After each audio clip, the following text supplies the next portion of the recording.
Okay. Yeah. Right, so sit pretty. You need a decent sit first, so always reward the sit.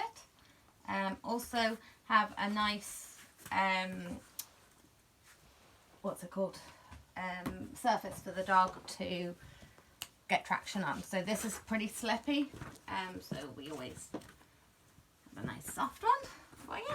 Good girl. I know we're not doing that. Lie down. Sit. Good girl. Now, so go. Good girl. So to start off with, again, nice sit. Good girl. And then all you're going to do is lower the head slightly up.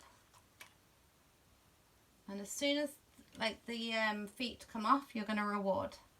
Good. And just for a second. Good. Good.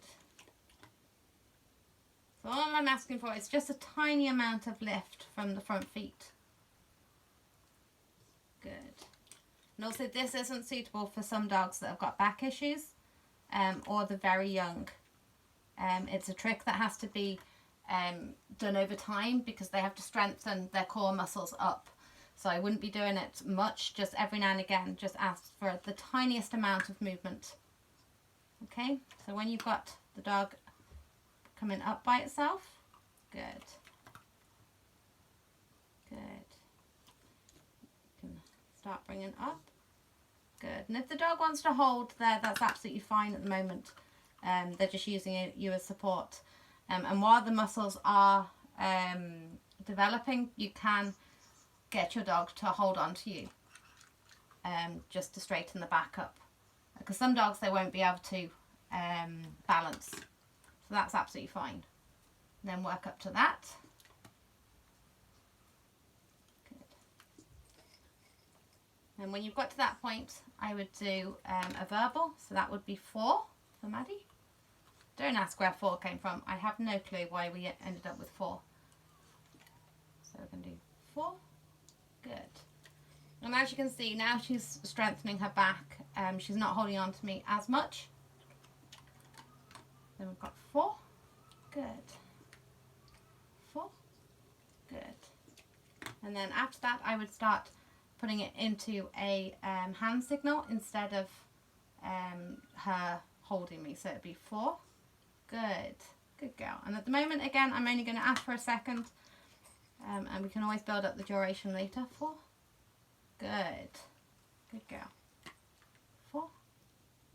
Good. And notice how there's no treats in my hand. I've taken the treats away, so now she's just using a hand signal. Good. 4. Good. Good. 4. Good. And then with the duration, again, do it with what the dog can cope with. If the dog's struggling, just ask for a second. Ready? 4. Good. Very good. Good job. And then if you've done a lot, again, go back to her holding because we don't want to ruin the back. Good. 4. Oh, 4. Good girl. And always mark the good girl or yes just before the dog comes back down. So you're not marking her for coming, otherwise you're going to get a 4. And then that would be what I was marking. So I'd always mark the yes. Yes, good girl. Yes, good girl. Never mark the dog in the final sit position because that is what you're rewarding. And always make sure the dog's back is okay afterwards. And never do it with a dog that's too old, too young. Too young, I would do anything for a small dog, anything under 12 months. I wouldn't be doing this trick. And for, leave that Maddie please, the larger breeds, anything from 18 to 24 months. Just where the wear and tear on their back. And pulled muscles. Hey? Yeah, good girl.